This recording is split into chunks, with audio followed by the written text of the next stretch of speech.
it's not about spaceships, and what else is it about? We got a guy playing with TIE fighters here. We got a guy who thinks he's on a spaceship. And I'm Jason Ward from MakingStarWars.net. And we got Rob, the Sketchcraft person. And we got Jesse, the Thrawn Killer Thriller from Manila.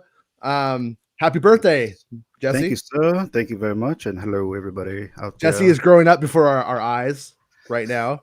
I was just a young whippersnapper. Want to tell him we could time lapse his head on the just to see how tall he's getting. I'll reach your guys' shoulders, and you'll be sorry.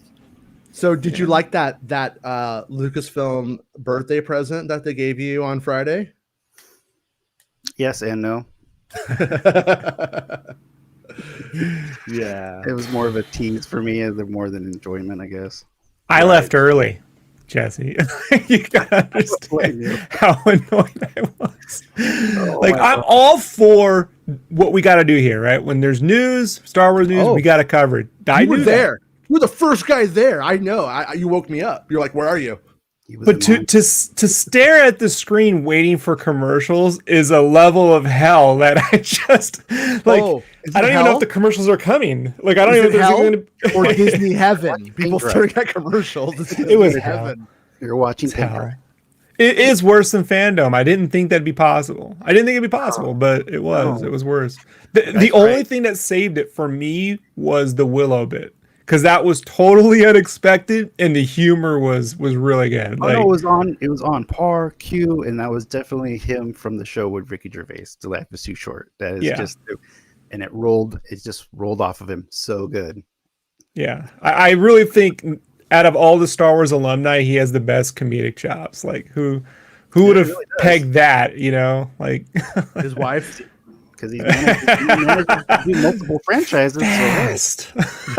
Jason's fast today. Yeah. I was bummed. I mean, you know, you had all of these people that were talking, you know, going around and saying, "Oh, this is going to happen. This is going to happen," and I was like, "Wow!" And when I asked, I kept being told, "Just be happy with what you're going to get."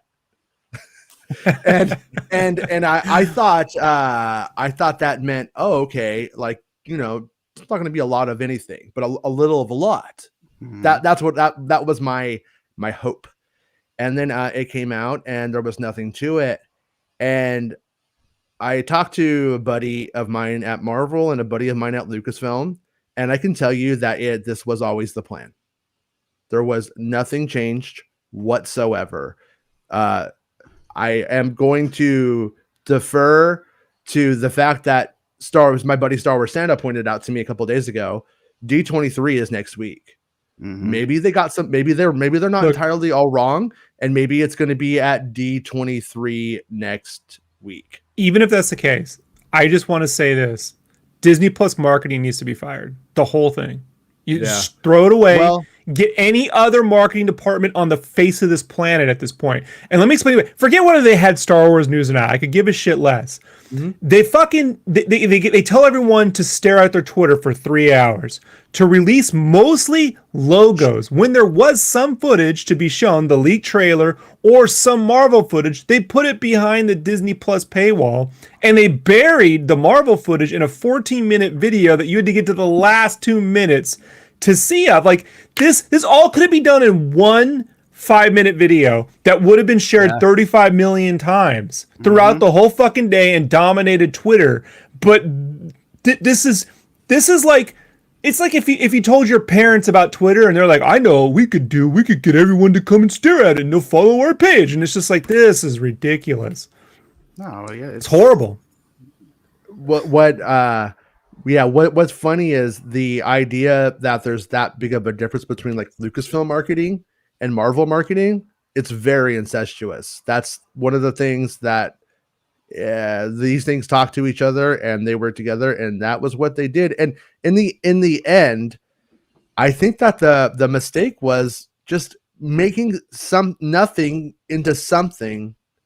Disney Plus Day, what does that mean? Can I go to Hallmark and buy a card for that? They made that up, and they set the expectations. Now, here's one thing that I was told to reference. and from a friend at the old Lucasfilm. See this right here? That right there was a promise, my friends, in 2007. I do remember that. That we would be getting, that 2008 we'd get the Clone Wars, and that by 2009 we'd have the live action Underworld television series with Boba Fett in it. And do you know who made this? No. Nobody knows. You know why? It was made by somebody at the intern level who was told to make something like this for an expo that they were doing. And what you have going on with this is the same situation. Nothing has changed. I've said it before a lot of times. I've gone to official Lucasfilm events and I have been shown, they have bootlegged posters from Google in all of the stuff that they hand out. These things that make it onto the socials, it's not it's not alien disclosure that's going on. But here's the difference. Here's the difference, though, Jason. Right, and this is a critique of Disney as a whole. It's like they're trying to sell a platform that you spend $15 to $20 a month. That's their goal. Whether it's $5 now, whatever everyone's paying for it, because I pre-bought the fucking 3 years. It's like $7-8 a month. So right now it's $7 or $8, but they want to get up to that $15 a month. They want to get to like Netflix. So like you can't go around selling your platform and saying you want to see what's going to be on our platform. Here's a fucking logo, and then go subscribe, and you can see a trailer buried in a 14-minute presentation somewhere on the site you can barely find. Oh, that is not how you fucking get everyone to get excited to go sign up. Like, I don't. This is the dumbest. This is like we're Disney. We're Disney. You know, it's that Disneyland marketing. We're Disney. You're just going to show up for the 35th anniversary of some fucking character you didn't even know was fucking 35 years old. And you know what you're going to get there? You're going to get a coupon for $2 off a churro. You know what I mean? But you spent $300 entering the park. Isn't that great? Like, Mortal Kombat was way better marketed than this movie. Well, you know what happened? Well, what I'm talking about is that I've been sent photos by endless amounts of people. Like 5 or 6 people sent me, look, there was this tweet and it promised Cassian and it promised Bad Batch. All right. And they're like, see, the leakers weren't wrong. Things changed at the last minute. And it's like no, that's not what happened. I mean, I'm just being honest with you. Like I spoke to sources. That's not what happened. And it had to do with like you saw a Cassian thing, and that because it was stuff that's slated for 2022, and anything at first before the show was worked out was on that. Well, we're talking about two different things. What I'm talking about is Disney marketing a platform that they want you to get excited about for the next year. Okay. What you're talking about is a bunch of fans, right, who want to stir up the click. So they do a bunch of fan math and they all agree with one another off the air and act like they got inside sources because 7 of my other friends told me the same fucking shit that was never going to happen. But for some reason, they can't ever say, look, I think this will happen, but I don't know. Why does everyone have to act like they have an inside source when they don't? They want to be right in their own echo chamber. It's just patting themselves on the back a lot. Like when they released the Boba Fett trailer, I had assumed, I said, look, maybe they're putting this out now because maybe they'll have that behind the scenes thing they're doing, they usually do, which they didn't. So like, but it wasn't like I heard sources told me you're going to see Jason. Like, I don't have a source. Jason's my source. And there's plenty of shit Jason don't tell me, like, so. I tell you everything. I'm the everyman here. I don't know anything ever. If I know a secret, Jesse knows it. Bother him. Filoni wears crotchless. Filoni Jr.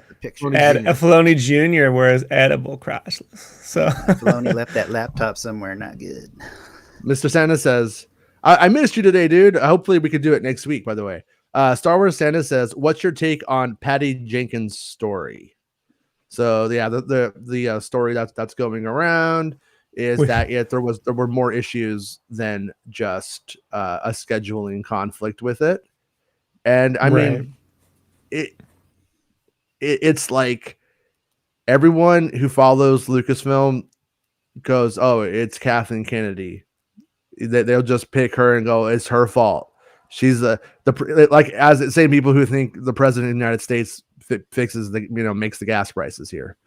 You know what I mean? Whether no matter who it is, it's like that's Hollywood. At the end of the day, I really makes don't the gas prices. Yeah, no, I really don't. I really don't give it. No, I don't give a shit if Kathleen Kennedy stays or goes at this point. I mean, just to be upfront, she's done. She's been there for years now. Yeah. If anything changes, cool. Yeah. Why? I mean, at this point, to the average person who doesn't know who Kathleen Kennedy is or was, like, if she did leave tomorrow or next week, would the average fan or person even notice that she was gone? Well, if Kathleen Kennedy left 10 years ago, would the Lego guys still have been fired for not getting more coverage on their film when ordered to by a corporation? Probably. Would the Game of Thrones guys still have bailed for hundreds of millions of dollars in cash? Probably. Would Gareth Edwards' film still need to be taken over by Tony Gilroy? Probably. Would The Last Jedi still need more time to be rewritten? Probably. Right. The thing that kills me about people wanting Kathleen Kennedy gone are the same ones that say Lucas should come back. And I'm like, he's the one who picked Kathleen Kennedy. I mean, he's single-handed. She's the one thing that he left. I want you in charge. She was his Willow. Yeah. I lived through Phantom Menace, Attack of the Clones, Revenge of the Sith culture. I'm not anybody who says that Lucas coming back is going to fix any of this is on straight up crack. No way. I love Lucas. I love those movies. But that is the stupidest thing I've ever heard in my life. The only thing I think Lucas did undeniably better than any studio's done so far during the making of those prequels was how open he was about the making of the prequels, in terms of, like, you could subscribe and turn on a webcam at certain times of day and watch them literally shooting episode 3. Who could you imagine turning on the webcam and watching them shoot Batman or something? I was there every fucking minute of I wasted so much of my age 24 to 25. Right. And it was all blinding green. I saw a Wookiee one time. A Wookiee came on one time. Jason's glasses just get thicker and thicker by the year. But at least they were being up. This is the set. This is what it's like. Sucks, done it. And people would, without that, I don't think anybody would know, like, what to look for when blue screen and green screen are being used. Like, it made it kind of a whole point there of a new genre thing. Or my favorite was people would speculate, the fans would speculate, they go, okay, it's going to be this, it's going to be this. Remember they did the pick of the day or the week or whatever, Lucas's pick of the week, and they're like, it's going to be something about the fight and the clones and the fight, and it's like Boba Fett holding an umbrella.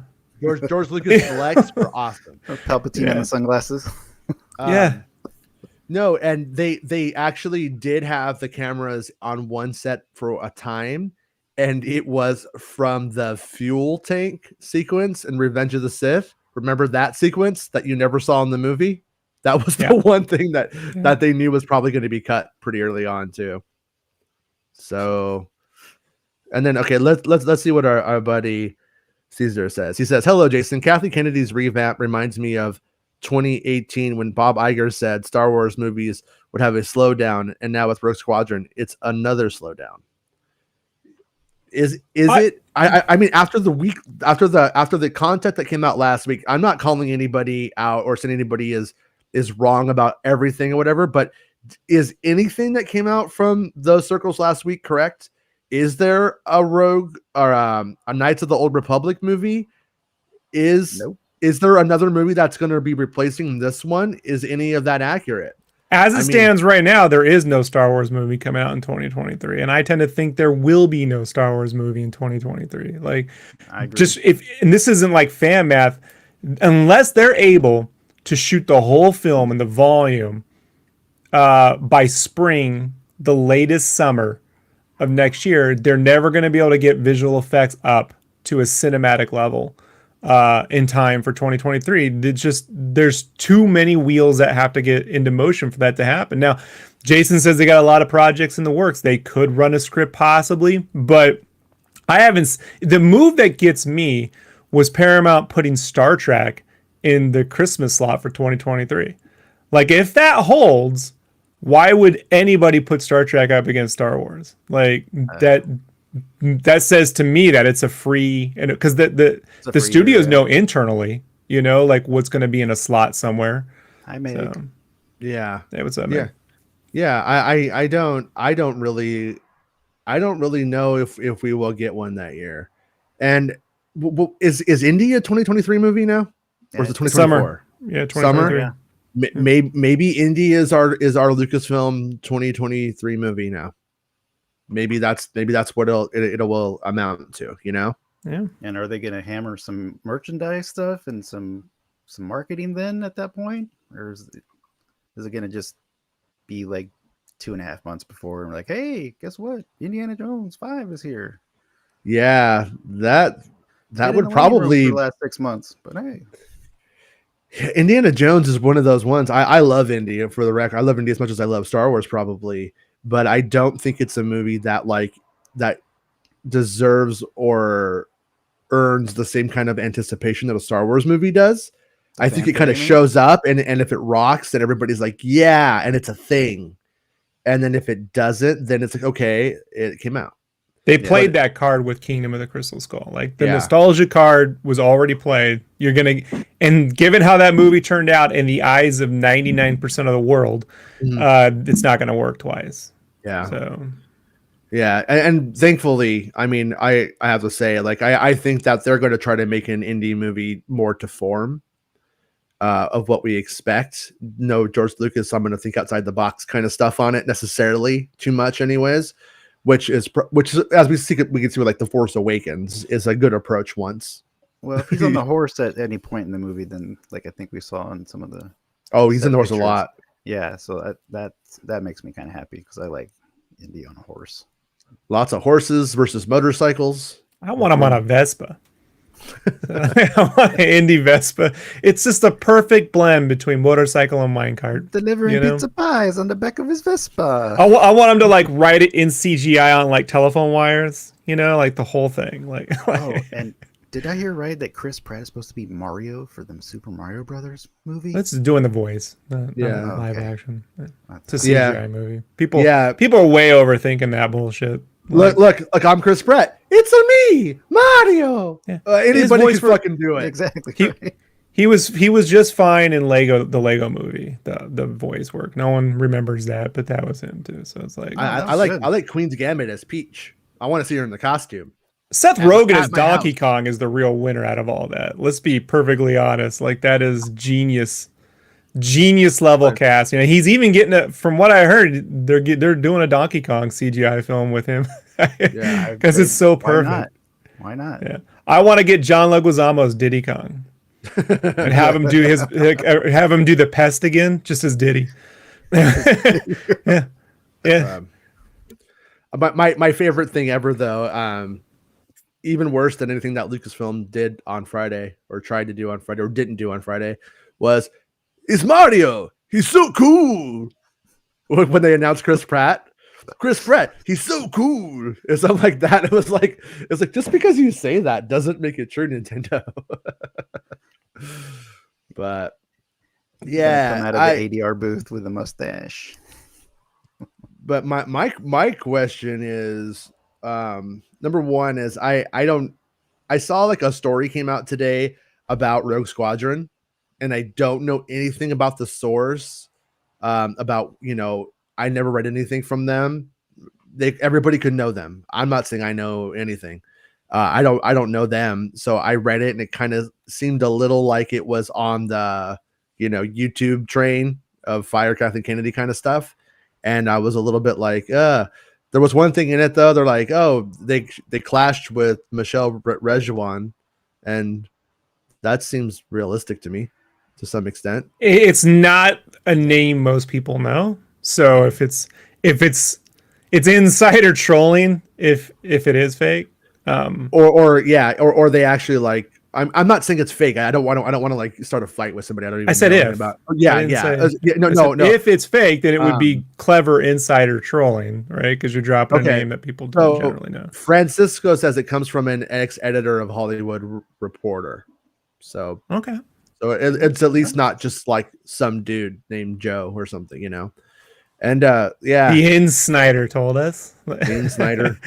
I like Snyder, so I'm not gonna make fun. But that name is yeah, funny. look, I've said before, if I had to put money on, just this is pure fan math. If there is a legitimate creative difference on that film, one side wanted force stuff in the movie and one side said don't. And I don't know which. I'm not going to say I don't know, but just knowing the battle, right? That this is internally with every other project I've heard after the fact that wasn't a numerical Star Wars, that has been a consistent beef with Lucasfilm since the early 2000s, like or even in the 90s, right? When you go back to Dark Horse, like the force does it have to usually though. Usually that kick up happens when they've already filmed 80% of the movie. Then they start going, you know what this needs? Maybe they're trying to of Darth Vader in it. Maybe they're trying to like nip it in the script now. I don't know, but Michelle Regewan didn't do us any favors with Rise of Skywalker. So it's like I don't know the woman, I don't know her work. Well, I know work. She is involved in the live action development. So anything from Mando that you've got, you could also credit to her. So it's so she gets 2 and she's down 1. That's 2 and 1 for me. Like 2 and 1. So far. Yeah. So far. When Boba comes out, we'll have even a better fill for. But screwing up a numerical Star Wars should count for 5. minus 5. And so Lucas himself is in the hole a little bit, guys. It's like, he's no free and clear either. So this is I don't know, man. Like I hear that sort of thing, and it's like, would you rather they fucking not get along after they've shot a film and then they're trying to save it? I would rather they not get along before they ever shoot and move ways. Yeah. No matter what it is, you know. I've been involved in projects that have been really good and came out really good, and I've been to ones that were really bad and or a lot of pain, and then the end result was like really good. At the end of the day, if you have to, push Shelley Duvall into a trash can a couple of times to get me The Shining, so be it. That's the only clip they're going to take, Jason, from that whole bit, right? Yeah. I know I worked on a very high profile project I can't name earlier this year. Deep Throat. And I wish it was anything but what I worked on. And I knew from the beginning I'm not a good fit for this. Like theoretically I am, but the realities of what the project are, like what it is making the project, everyone involved making the project, the mindset behind making the project is not conducive to what I do. But sometimes they go, well, no, you would do it. You can do it. All right, so then you go through it, and then it's like change, and you're like, this is not normal changes. Normal changes are a form of iteration, where you kick an idea. I don't know, this over here. Oh, that looks good. Put that over here. Could you do more with this? Then you do more. Oh, that looks good. Maybe like that. Then you do that. Oh, now we're on the right track. That is an iterative process. When you turn something in, and the feedback is like, yeah, no, don't do this, and don't do that. And then you changes of what you should not do. Oh, and don't do this, and that's not working, don't do that. And then you keep going down the don't do it path, then there's a you can't be working together. That's a whole different mentality. It sounds like Lundberg from Office Space. Yeah. Also the dad in the Brady Bunch movies. Francisco says he's in a new show too. I want to watch it. I can't see you, Jesse. I don't believe you're here right now. I like that he's down there. That guy on that guy goes all the time. I like it. So frustrating. How do you hire a director and make a cool ass promo and not have agreed on a story? The promo's the one that kills me, because that's a lot more effort and length in terms of the time of the promo. Its length, its effort was way bigger than what we got with like the Obi-Wan. You know why? Teaser. You know why? Why? That was supposed to be the big thing for Star Wars Celebration that didn't happen. And that's why they actually filmed the promo and all that stuff. And that's why they had it. And then that's and why they moved forward with it. And to try to get into the question a little bit, it's like, why? Well, I have a feeling that I think you agree on a premise and a pitch. And then after that, when they start to try to fund it, to figure out how much this movie is going to cost, and maybe, I don't know how far into writing they were, if they even got into writing. So it'd be a lot of logistical things, you think? But that's when things start to I think like, heat up, is, and then also, like, they're going to be looking at it from, is this a good movie perspective? But there's going to be some people that are going to be looking at it, or like, what are the merch opportunities and stuff like that? And if she wants to make every X-Wing the same, I'm not saying this is the case, but let's just pretend she wants every X-Wing to be the same as it was in A New Hope. They might be like, you know what? We like making orange and black ones too. And she's like, I don't know about that. I mean, it could be that stupid, or it could be something big, like Rob said, like make the hero a Jedi to be. And she's like, I'm not telling that story. My story's about a fighter pilot. Or don't. Either way. Yeah. Like, yeah. Or it's one of those things where it's just everything you turn in, it's more don't do this, and no guidance on what you should do, or no helping you to get it done, more like telling you just what not to do. If you're treating the talent like there's some third-rate licensor you don't want to be working with because you fuck their money, like that, it's just not. and I gotta tell you, man, like, creatively, as a creative, to hear it, you know that you just know the difference, and you know that you're in for a world of pain, and then you start asking yourself, is this how I want to spend my life? Like, nothing has changed. Nothing's changed. The image, I'm just trying to also use it to reiterate the same point. Yeah, that's like saying if I were to put down live action Star Wars in 1983, just figuring one day there'll be a live action Star Wars series, and then one day it happens, see, I was right. It's just delayed. It's delayed 30 years. Like no, it's not. Yeah, we all just, hey, Star Wars VR series. I called it. There, inside source. Eventually they'll fucking get there. Like, call me Lucasfilm. Starlog scooped episode 7, technically. But yeah, you end up in that, with that kind of cat chasing its tail kind of thing. My take is, if you are anticipating something, until it's filming, don't expect it. Hope it's gonna even happen. Then, bro. At this point, it's tentative. Well, like, it will come out, but with that with that particular creative team, it's still, once they have spent money on the sets, once they bought the sets, they're making a movie in it. So if you look careful, Jason, like yeah. I can't you can't. They have scrapped whole films before, like, and I gotta tell you, the less expensive those sets cost, the quicker they will be to throw something away too. Yeah, they really will. I mean, think about how much Pixar spent on The Good Dinosaur, right? Yeah. Before it became the movie, the movie I know, the movie we all fucking were shown bits of, and we had to do an hour-long presentation, was a whole different film. It was about an Amish dinosaur community with John Lithgow and the kid wanting to. It was like what is that movie with the space Confederate soldier? John Carter. John Carter of Mars was another one that they tried to make that one like they were making a Pixar movie. So and it terrible. Just spent a ton of money on terrible. It, and it just kind of went in circles. But what I'm trying to say is, if you don't even get to the filming sequence, if they're not filming it, don't feel like it's coming, because that's just not how movies are made. It's not filming. It doesn't exist. What we have is we have a fan base that doesn't pay attention to films in general. Like, if you go and you read the trades all day, look at announced movies, and then go look at the trades from 5 years ago, and look at how many of them ended up being made. No, and Lucasfilm isn't any different. They're not some special thing where like Kathleen Kennedy has extra power to make. It's like all about nuance, right? And everybody wants absolutism. Well, also they just do weird fan math. Like, if you go read any issue of Wizard magazine from the 90s and read their movie news scoop section.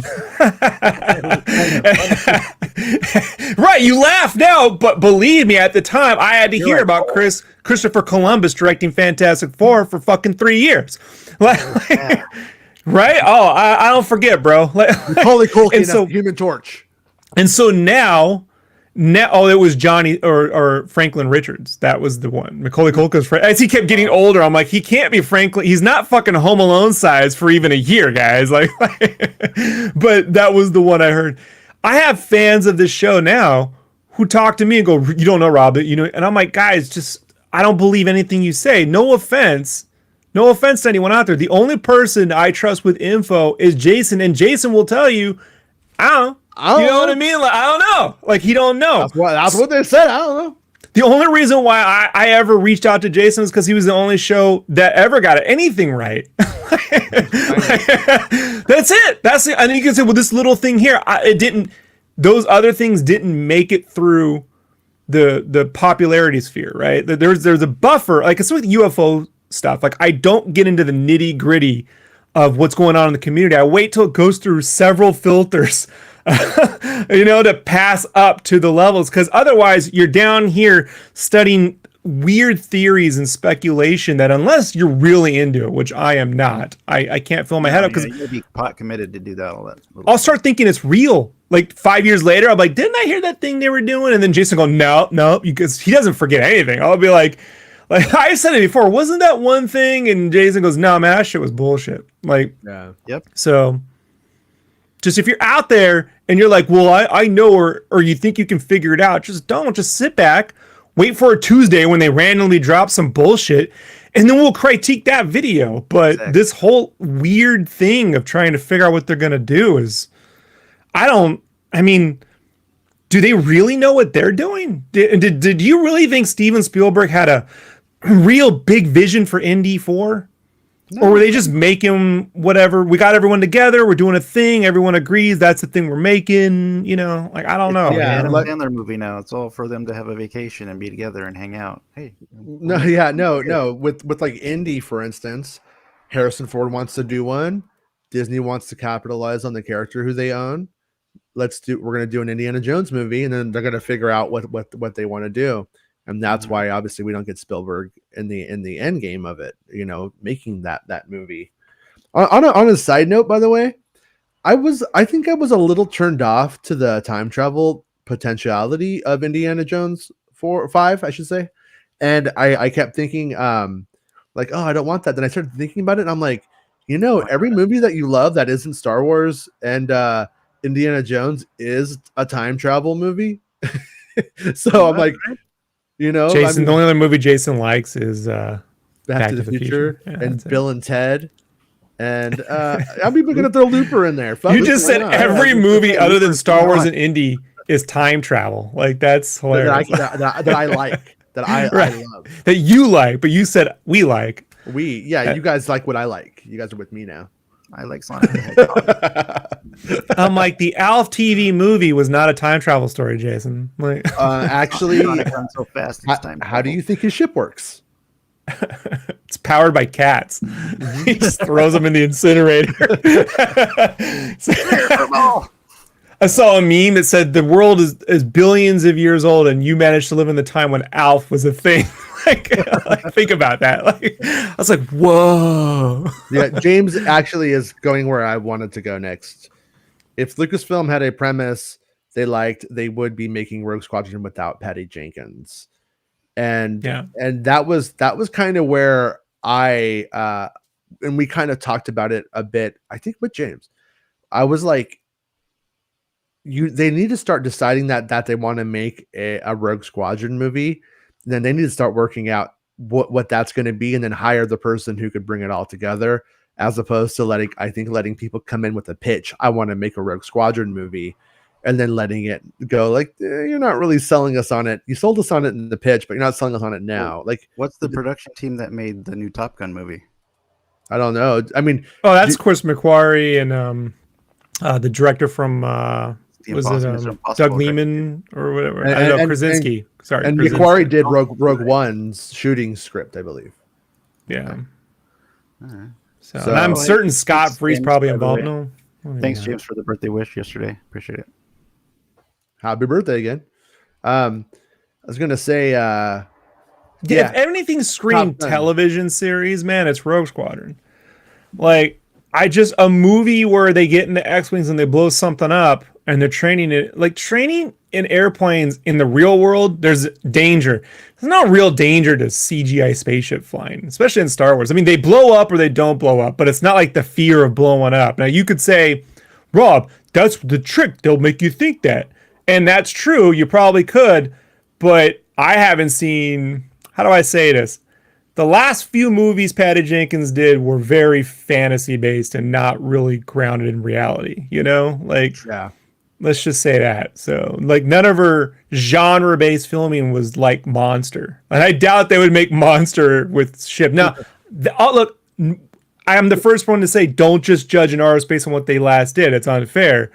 But I got a feeling if Disney's like, the next time we go into the theaters with the Star Wars movie, it's flying ships and training in ships, and there's no that's a bad idea. Like, it's my advice. That casting in Monster was fantasy casting too, for the record. Which one? Monster. Oh, Monster. Oh, right. Yeah. That what's her name in that role of the killer? You're like, oh man, you're like I could still kind of see it in there. Yeah, I'm kind of into it. Am I into it? I don't know. This is weird. But anyways, yeah, I don't think they should. I think that they need to change how they are rolling this shit out, and not leave it into somebody's hands where somebody could throw a tizzy or quit and it's over. The only thing they could do back in space would be what that first episode of Clone Wars, where Plo Koon's trapped with the troopers in the ship that's adrift, and they're trying to save their oxygen. That's like the only other thing. Yeah, I don't know, man. No, I mean, look, there's tons of things you can do, but I'm just saying, in terms of get everyone out of their asses and into theaters to go see this, you better have a person, like, I'm not saying that exact scene, but from Star Wars Visions where they flip the X-Wing down, they got a lightsaber dragging across the hull of a star. You need to provide something that is beyond like a procedural. But we don't know. So we don't know. We don't know what they were going to do. But I'm left to speculate on the premise. So in the trailer they make for the show or whatever, they get you by, here they open up and it's Luke's X-Wing. It's like, you've had this X-Wing's been special for, this is so-and-so's X-Wing, but we need someone to pilot, and that person is you. And so you're inheriting his ship. Yeah, well, I don't. Hold on. There's a term though, it. Jason. Jason, there's a term called promise of the premise. Right. This is very basic screenwriting technique, and it delivers. A lot of people feel a movie didn't live up to the hype because there was a promise of the premise. If I show you a movie called Ninja Assassin, and the trailer's got a bunch of ninja shit, and then you go see the movie, there's no fucking ninjas in it, right? Like, I'm not saying like it happened. Then you go, man, would have been great to see some ninjas in that fucking movie. The promise of, what is the promise of the premise of a Rogue Squadron film? I suppose large scale ship battles. It's different for everybody. 3D. No. Well, that's because they have for everybody. It's different. Some people want camaraderie between slightly overweight fat guys, British guys in spaceships that talk to each other and call each other Jackal and stuff like that. And then the other half want male volleyball. Yeah. The other half want, like I want to see. I don't want it to be a TV show. I want it to be a movie because I want the best visual effects sequences in an X-Wing. I want it to further that medium for Star Wars of spaceships and the visual potentiality of it. That's what I want, and I don't believe I'm going to get that on a series, on a TV series, and the volume necessarily. Probably not. Maybe not. At least not. I think entirely. you can, given what they did with Battlestar 10-15 years ago, dude. Yeah. But it's still like, I know if it was a movie, it would. You gotta hire some directors from like Japan who fucking understand dynamics, right? Yeah. Look, American storytelling is very left shot, right shot, down the barrel, at the barrel. Like, they don't think like super dynamically, Go watch the anime film Redline and show me one fucking person in America who'd come up with that shit. And possibly Peter Chung, maybe. I want it to be like, if you do quit, you have disgraced your family, your country, your nation, and your dad calls you, and he's like, "Oh, I'm very disappointed in you." Yes. Yeah. Look, if I have to make a movie, I'm gonna hear me out on this one. If I'm gonna make a movie about a crew on a vehicle taking on the Empire, right? It ain't gonna be Rogue Squadron. It's gonna be BB Tank. I'm telling you, man, like, BB Tank is the one tank that just can't be stopped. Yeah, it can go through space, you know. Like it's got gravity. Star Wars movie is B grade. What? You better think BB Tank. Oh, it's on the shirt. Yeah. Marketing potential, guys. I'm telling you. I'm in. There's a place in town it's called the Wombles. So every time I drive by it, I think of Wombles. Wombles. Yeah, that's probably where he got it. He's like, Wombles, okay. Yeah. Star Wars Santa says, I've been looking forward to Jenkins' Rogue Squadron to see a fighter pilot feature that is inspired by her father. Really high hopes. I hope that she still makes it.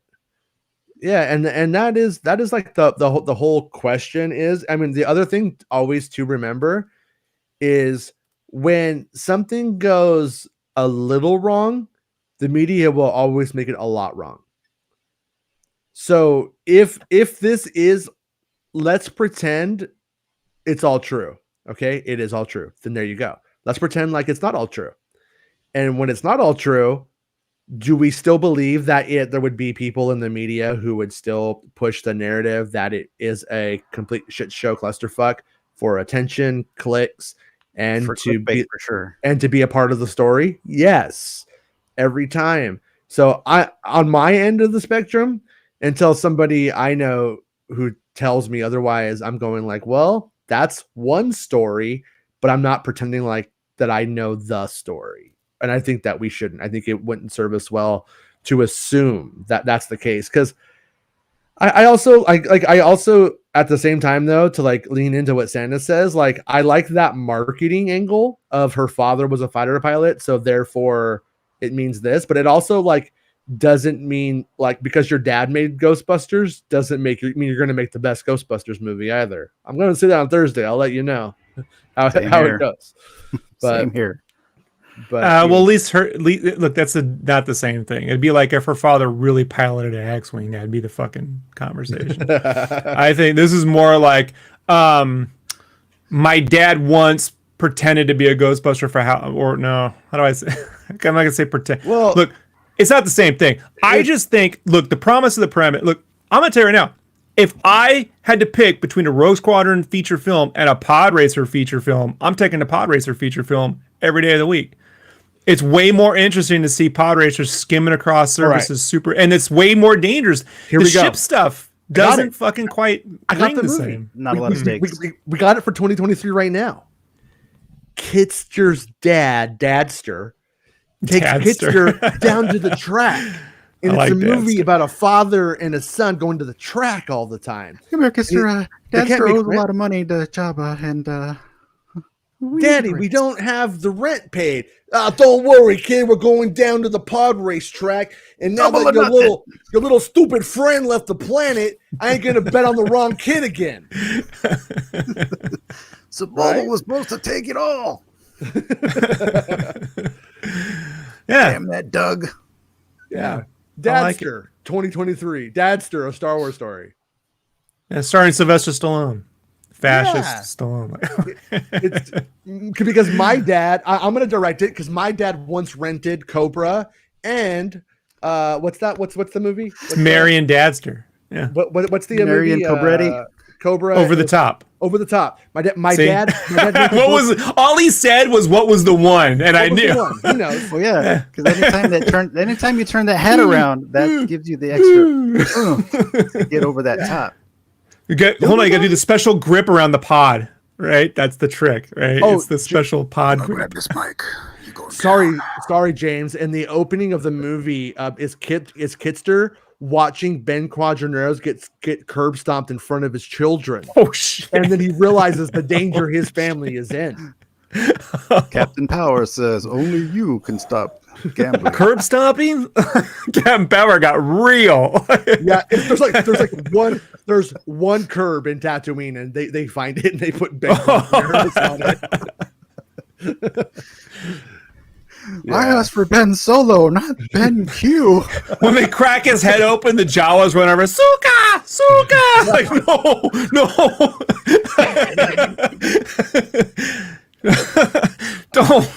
Don't. Okay, I got the Biggs Darklighter movie too. So Biggs leaves Tatooine, and what he actually does is he goes to the academy, but he jumps ship to start making porno. Have you seen that mustache? He's doing it's the 70s. Koo Stark is there. She's CGI now. Don't worry, she looks the same. And they're banging away. They're making hollow pornos. Everybody's making serious money. Then at the end, she dies from a cocaine overdose, spice overdose in Star Wars. In case you didn't know the difference. Turns out, Patty Jenkins' lead character is Gary Kurtzleiter. OD'd on death sticks. And then at the end, we get the one line. And then Biggs went on to die in Vietnam. Kurtzleiter. The Galactic Civil War. Sliz Bango took up his mantle. Sliz Bango. That's his poor name. That's a good one. His name was Biggs Sleaze Bango.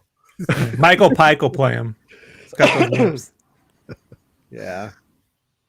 They're like, I got to be honest with you. You're a little too light-skinned for the name Darklighter for what our demographic and what our audience expects. Is he dark or is he lighter? Well... Watto with the camera. Biggs is like, I could do it again, Watto. This kid's got the talent. Stays in the picture. It was that or Dark Sterno, and it just didn't have the same ring to it. Yeah, that's funny. You know, the first time I ever saw Poe written on something, it had the name Darklighter as the last name. Yeah, never knew if that was something, if that was at a ruse. Was that for licensees, for instance, to think it was one thing when it was another thing? You know what I mean? But Poe Dameron, the Dameron name, when that came out, I was like, what? Dameron? I mean, from Dune and Oscar Isaac, he sure could have made the mustache like Biggs. Yeah. Caesar says, Jason, in the TV series that are not progressing in their live action development, are Lando and Rangers of the New Republic. See, so is there like a big story that I did read this morning? I was actually working on Star Wars stuff this morning. And so is it supposedly that there's two series that aren't progressing?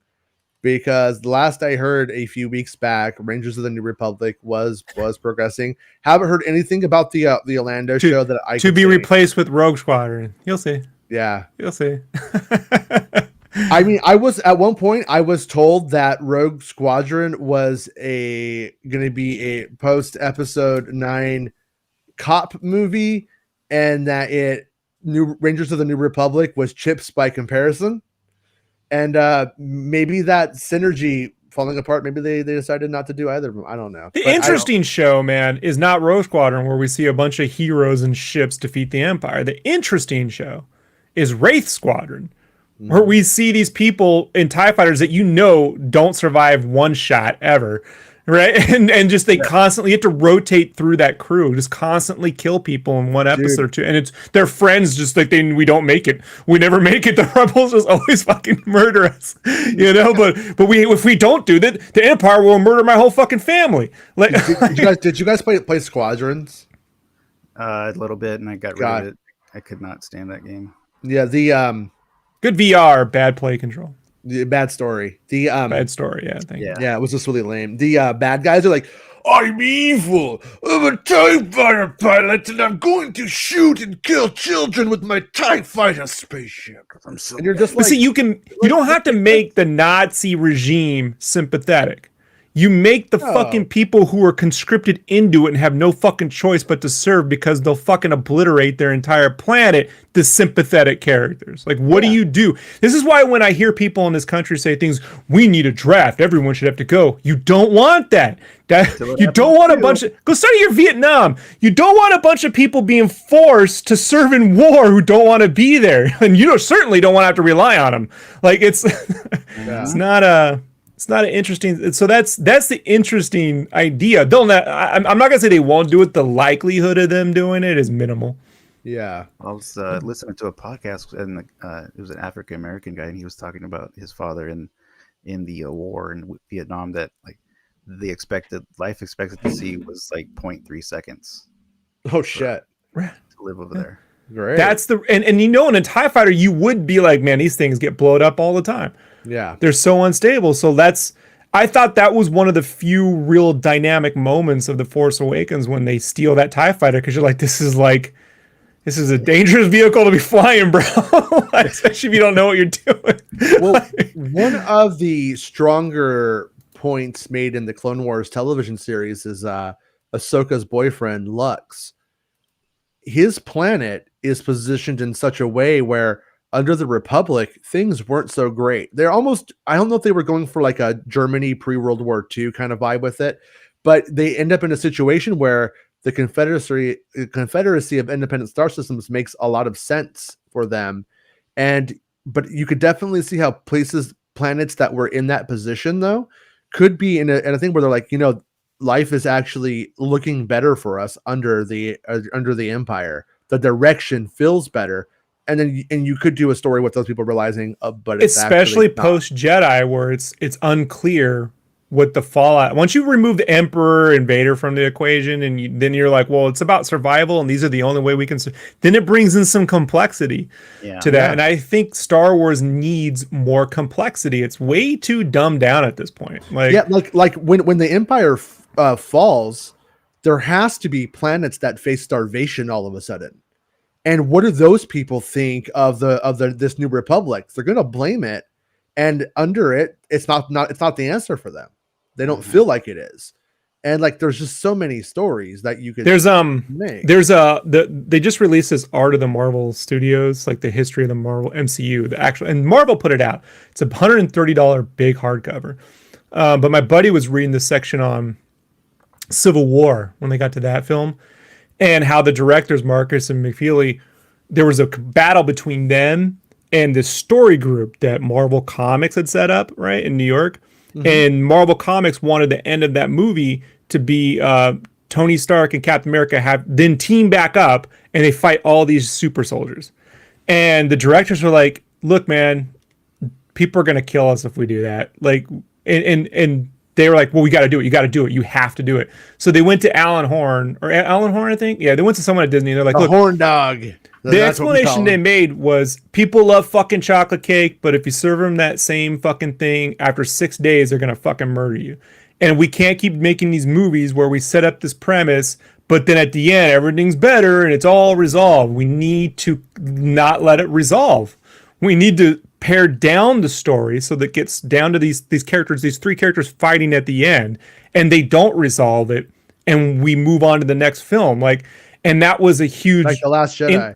It was a huge internal gamble, and I feel like the story group side of things, or creative group, this committee fucking thing that wants to play it safe, is the one running everything on the. Whether it's Lucasfilm, whenever you see it, there's always this like group of 3 or 4 people who are like, no, but it's just you got to understand how to make the money. Like, if you knew how to make the money, why would we hire any creative? But with Lucasfilm, sorry, go on, Jesse. I was gonna say I agree, because it really makes that scene where the Hulk, lands back on Earth and into Doctor Strange's stairs, and he gets up and he's like. Yes, Tony's like, Tony, hey, everything.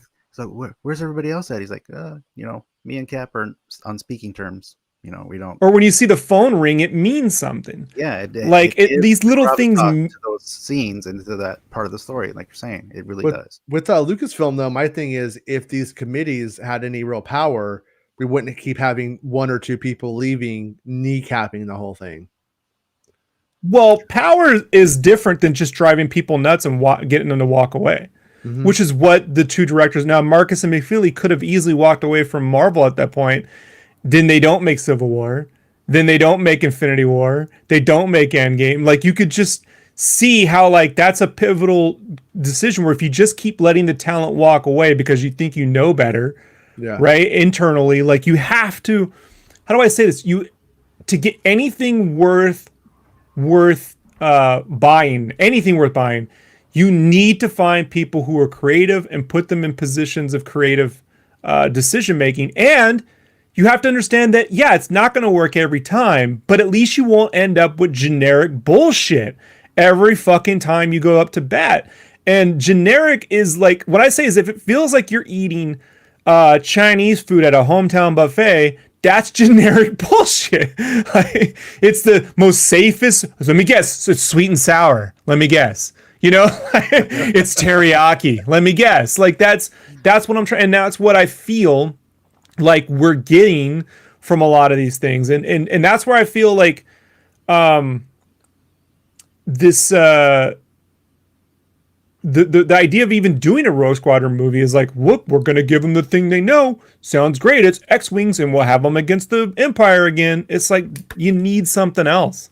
We've already, after the sequel trilogy, man, to do anything where it's just heroes versus villains like that, like, it just feels like that's from the OT.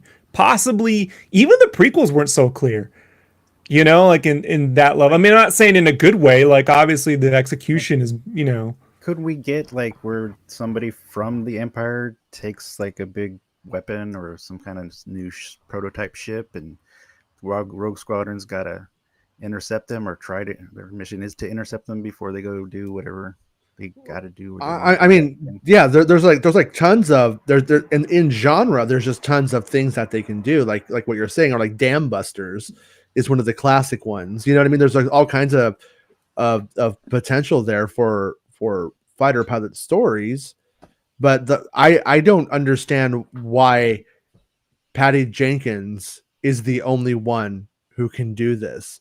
I don't understand why Rogue Squadron existed without Patty Jenkins, and like, if Patty Jenkins is fucking busy, then let Patty Jenkins come and do the sequel. And if the studio really believed in it, we would have. Look, we may hear about it at the D23 thing. Yeah. If I had to put money down, if I was a betting man, I'd say they won't talk about it again. You know, like let's see if when we see the StarWars.com announcement deletion of the page, that could be a sign that, like, they never took down Rian Johnson's, but they took down Game of Thrones dudes. And I think maybe the Lego guys, I could be wrong about the Lego guys, but I think they also removed their page. And so there you have it. And not for nothing, but the title Rangers of the New Republic always said to me like Lucasfilm animation, like Bad Batch, or, you know, that kind of thing. And I don't know, almost like a the show could name. The show could have been amazing, but I couldn't imagine telling all my non super Star Wars geeky people, man, if you watch Rangers, it would have just been called Rangers or something. Like, I couldn't manage saying Rangers of the New Republic. They would what if it had Chuck Norris in it? Ronar. You watch Ronar? Tatooine Ranger. Yeah, I don't know. Like, it's just, it's funny when I talk to normal people about Star Wars, you know, and they're just like, you know, Fallen Order. They don't say Jedi Fallen Order. They just say Fallen Order. It's just funny what the average person like tends to abbreviate. Get like one layer, maybe like two at the most for most normal big time Star Wars fans, and then. Wait, you watch Mando? You watch Mando? I mean, they don't say than that, and you just get Star Wars Episode 1, The Phantom Menace. Every time they say it, they would just say Episode 1. No one ever said Phantom Menace. No, Star Wars. A lot of them are like that one with Vader's a kid. Oh no, they would say New Star Wars sucks. That's what I would hear. New Star Wars sucks. Oh, you're referring to Star Wars Episode 3, Revenge of the Sith. All right, Tim Rogers. All right, yeah. Released theatrically in June 27, 2003. Released on video cassette on June 2025. 4.5 stars on Tomatoes. Huh? Re-release 3D May 27, 2012. Released on the Disney Plus June 27, 2017. 5,000 as long reviews, 5 stars. Releases Obi-Wan on Xbox May 27, 1999. Game Pass now to play the old one. But I love when he does it. And I love when it goes on for 7 minutes. Yeah. You know who I want to take over from Rinsler? I want Tim Rogers to take over from Rinsler, all in video form. Like, yeah, I do. Like, and then pay that man $10 million. Like, you know, yeah, because he won't enjoy doing it. Yeah, I would love, like, it's really complicated, because when you get into stuff made by committee, to an extent, half of the time it's really, really, really bad, and you end up with like a time when it might work, and then it could fall apart when the politics of the committee change and stuff. So on one hand, I love that Kennedy is still giving power to people making their films to attempt to make their films, and if they fuck it up, then they get it taken away. Like, on one hand, I completely agree with that aspect of it, but like I said, like, it does kind of bother me that maybe there's not a larger plan at play, a larger project layout that makes this shit make sense. Like when Age of Ultron came out, I really did not like the movie, and now I could stomach the movie. I don't love the movie now, but now I can watch the movie. WandaVision and all that. Because WandaVision made it better. Yeah. WandaVision gave it more. Yeah. Gave it more. James Spader makes Age of Ultron. Yeah, it's the lips I can't stand. No, what makes Age of Ultron to me is the Hulkbuster fight. And I've said this before, and I said this when it came out. The Hulkbuster fight is better than any fight in any DC movie in the history of DC films, and it's better than most fights in it. I mean, it's an amazing piece of visual effects that actually has fun character work, banter, people at stake, you know, like him saving people, it escalates. I think it's really, really well done. It's just wrapped around a 300-hour-long fucking slogfest, you know, that luckily, you know, pays off long term. Yeah. So you don't have to worry about that. I think, though, out of all the stuff that's been announced, every time I hear someone talk about it, every time I hear the name, Acolyte's the one that I'm like, that sounds like it should be a whole fucking trilogy of films, man. It has a great name. And so far, I love the premise. Everyone talking about the film creatively who's on board with it. I've never read anything where I'm like, that's not my film. Like that. And that's a series, right? So now it could come out and you're going to be like, it sucked, Rob. Thought you were looking forward to it. Well, they didn't deliver it. Rob. It's Star Wars Black Label. Fucking like Batman Forever. You suck, you know? Like, Black Label. Grab his arm, Jesse. Series. Yeah, and fuck those Black Label series figures too. $36 for a little figure. Guys, what are you thinking? You hold them, Jesse. I just hold two more.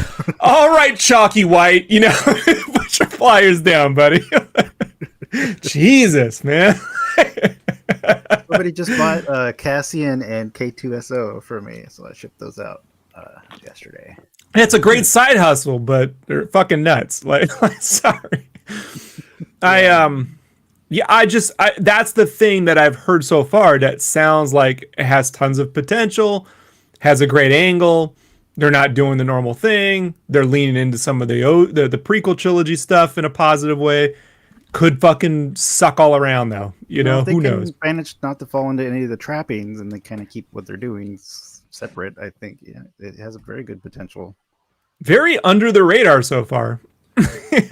Overall too, you know. But also, I mean, when it makes me feel like, or assume that maybe film is not it's worth it for Star Wars as a television series is, because I have a feeling that when you have these kind of if there's something that Lucasfilm wants and the director doesn't want, then they simply start it at one place and they could make it go there, or they could take it away. You know what I mean? I used to be a Jedi. Now I'm not. Like, that kind of stuff. Plus, a new series called The Acolyte, where they battle, but we still don't know the timeline. Oh, the actual premise of Acolyte is actually LITE. It's a weight loss show for fat Star Wars kids like me. It's like Get up and move. AIDS. They're like, here, inject yourself with AIDS. Don't worry, it's not a death sentence anymore. No, the dietary bar, AIDS. My mom sold them, bro. Like AIDS. she sold that in Avon, and then when the AIDS epidemic hit, she lost all this money. She brought in these weight loss bars that were really good, actually. Like, I remember, like I was a little kid, I didn't eat it, but I tasted one. I'm like, these taste pretty good for like. Wait, you tasted AIDS? I have. You got AIDS in your mouth? You know, it's better than Atkins. I can tell you that much. But well, I can tell you now. Whenever you say something I disagree with, it's because you've had AIDS in your mouth, and it's 80s AIDS too, bro. He's got AIDS in his mouth. I had old school AIDS in my mouth, right? Man, I had Marcus AIDS. No, that's fucking mean. But I don't want to. Don't go to. Why did I say that out loud? Should have wrote it down first. I'm just waiting for Super AIDS. I want to know if you ever had Super AIDS in your mouth. Well, that comes. Well, that in 1991 we got Super AIDS, and then we got AIDS 64 5 years later. What?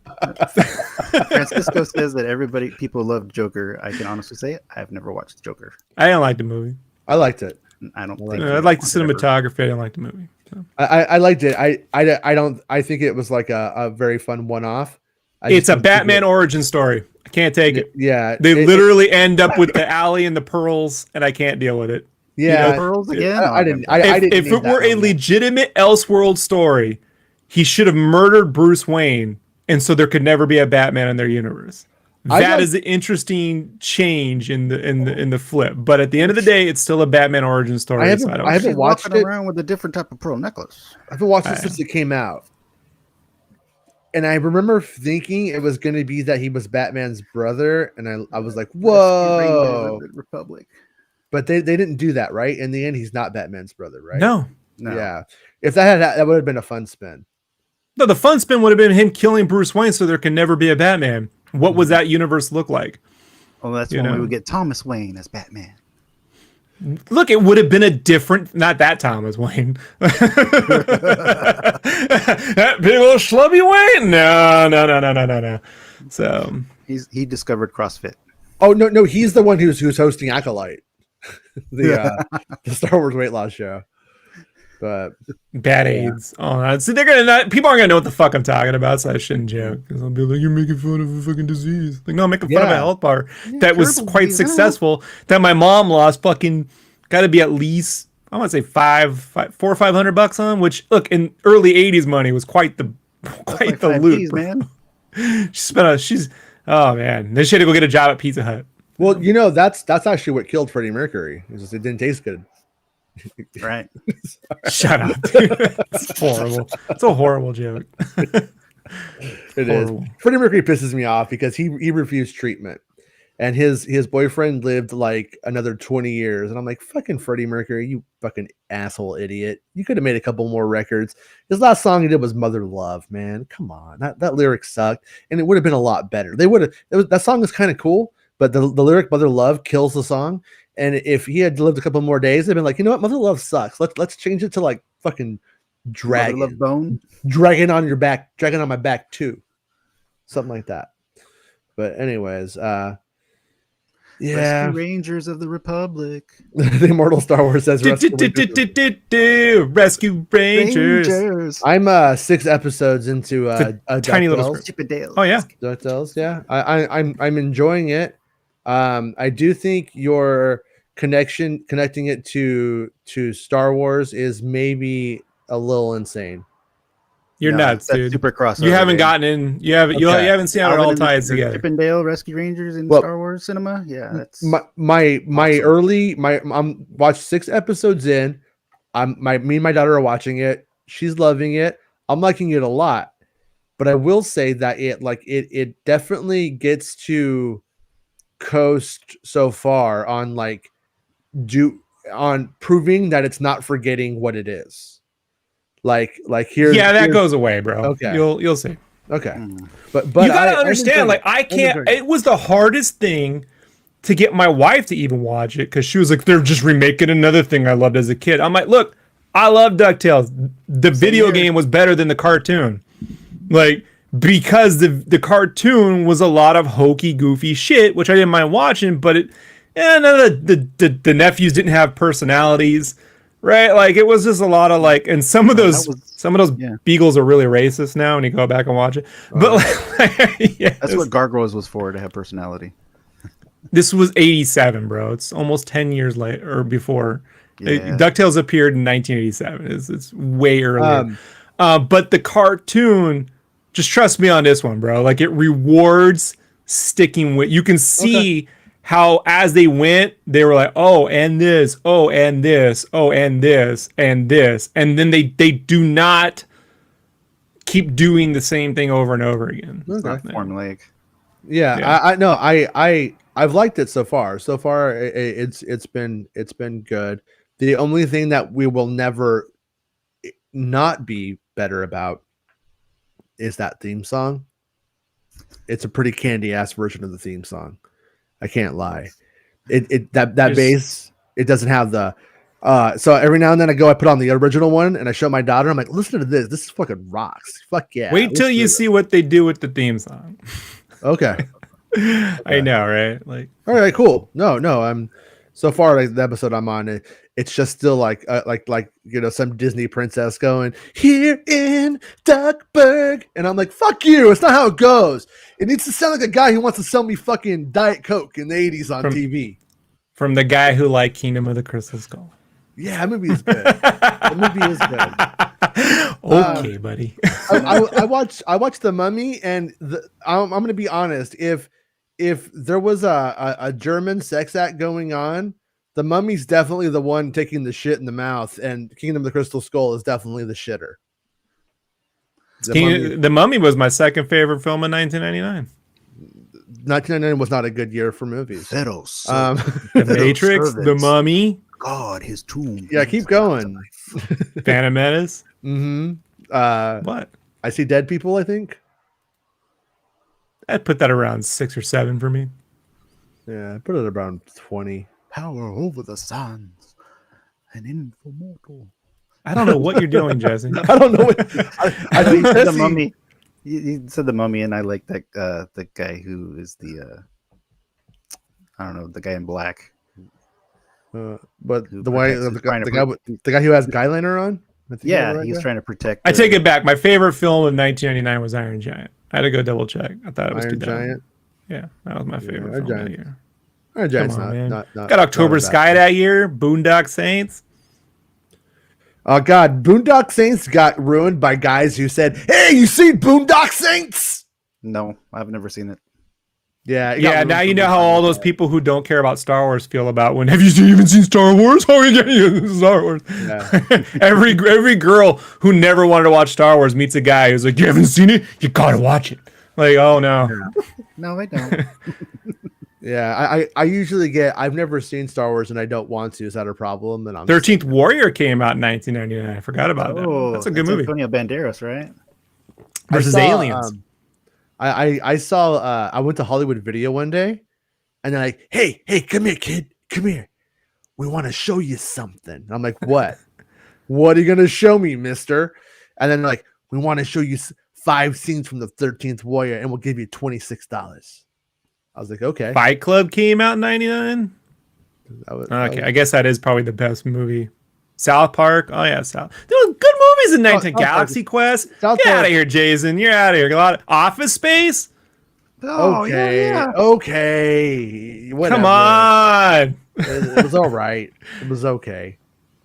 But 2 girls at the same time, dude. Yeah. That's what I do. $5 million.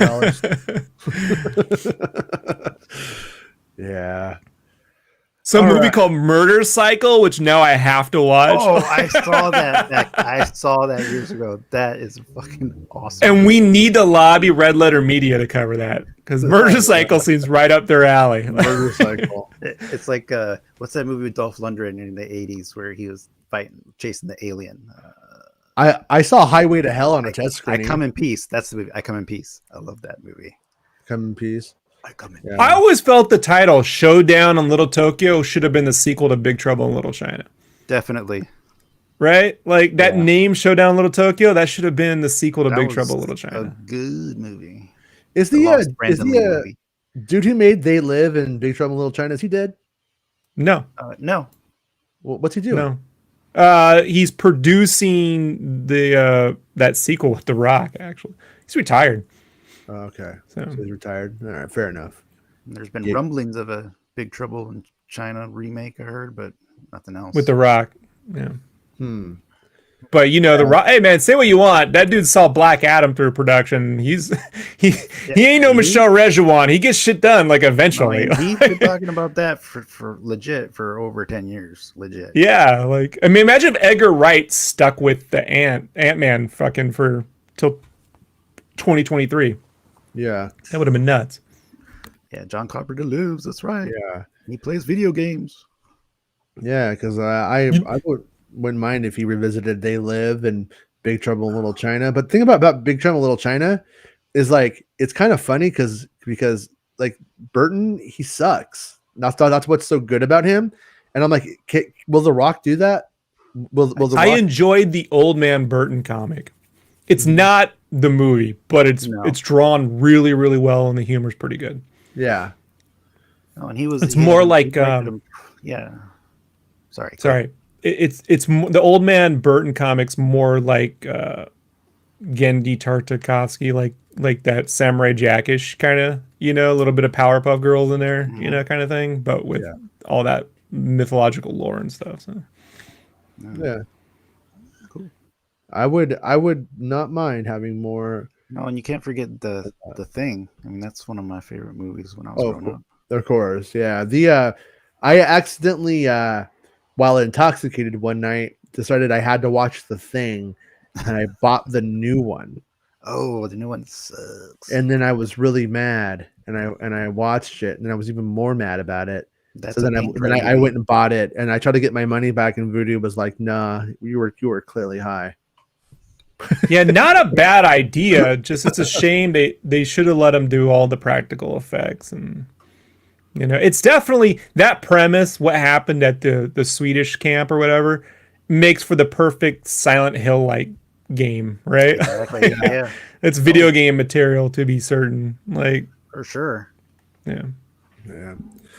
All right. Well, I think we have done it for today. I mean, it's a little bit of a shorter show, but kind of what are we gonna do? Intoxicated. That's what we'll leave it. Yeah. So, anyways, if any big news happens, I'll jump back on and send you guys a message if you guys are free. And I got some. This just announced Rogue Squadron's 2023 with Patty Jenkins. Motherfucker. Yeah. What do we know? Right. And inside sources tell me you're gonna see. No, and I hope that does happen, and I hope that it the stories are overblown and it's just like not going to make the 2023 release date, which could happen. I mean, and it could happen to any of the Star Wars movies, good or bad. But also, if it was going in a shitty direction and it wasn't good, then I'm glad. If it was going to be Wonder Woman 1984 Part 2 with Star Wars, I'm glad it's not going to happen if that's where or a lesser solo movie, which props to Warwick. My favorite part of that was when he goes, "Oh, that's the Star Wars movie I haven't seen." Like, that is so good. And he's telling them how to spell his name. No, without the W, and they go Arwick. That's so good, because he's had to deal with that shit. That's a real fucking. Oh man. I mean, when and all of their names are a bit outlandish. If you told me I'm hanging out with my friend Warwick, they'd be like, "What? That's not a person's name." And that other kid, what was his name? It was like Strom Thurmond or some bullshit. Oh, the really good looking dude. Yeah. His first name, it was backwards. It was like, what's your first name? Oh. Sorry about that. Oh, so good. But yeah. So, anyways, thanks to everyone who supports the show and all of that jazz. I too hope it's a third Ewok movie. It's not though. And but I'm gonna give a couple of shout outs here real quick to my friends at Connected, Jeannie, Dom, Chris, all you out there. I know you guys are watching, so thank you. And then our homies over at Rice Dreams, our favorite food truck stop in the Central Valley. if you're around, go visit Rice Streams at Rice Streams on Instagram. And Good food, I'll eat that food. Ah. So, All right. All right. Anyways, thanks everyone. We will see you guys tomorrow, same time, with something to talk about Star Wars. And if we don't, well, that Spider-Man trailer is supposed to come out tomorrow. So hey, no, we'll make it up. Guess we'll just what? make it up. Patty Jenkins is now she's making a speeder bike movie. There, you guys happy? Speeder. It's not about spaceships. Making Star Wars Show.